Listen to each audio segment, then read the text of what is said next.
भारतीय रेलवे ने जमीन पर कदम रखते ही देश और समाज के विकास में महत्वपूर्ण योगदान दिया है। इसी रेल ने आजादी पाने का जुनून भी देखा है और उसका जश्न भी मनाया है। असल में रेल और आजादी का चोली दामन का साथ रहा है।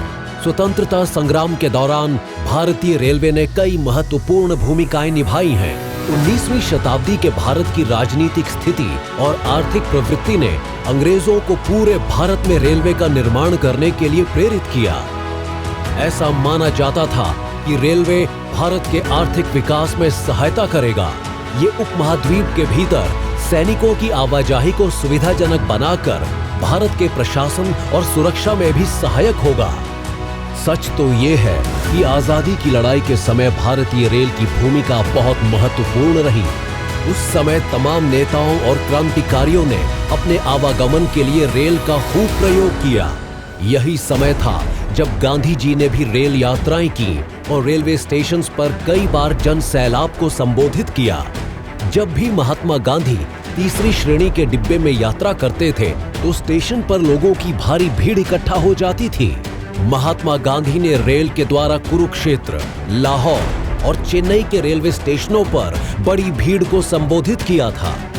महात्मा गांधी ने ग्रामीण आबादी तक पहुंचने के लिए भी रेलवे का इस्तेमाल किया और इस प्रकार स्वतंत्रता संग्राम में उन्होंने गांव-गांव तक पहुंचकर आम जनता के बीच आजादी का बिगुल बजाया।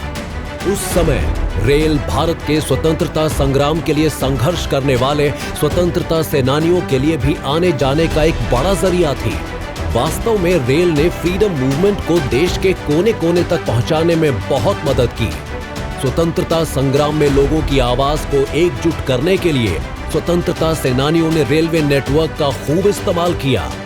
सेनानियों के लिए जनता या अपने साथियों के बीच शीघ्र पहुंचने के लिए रेल एक सस्ता और उत्तम माध्यम थी। देश को आजाद कराने में भारतीय रेल की भी अहम भूमिका रही है।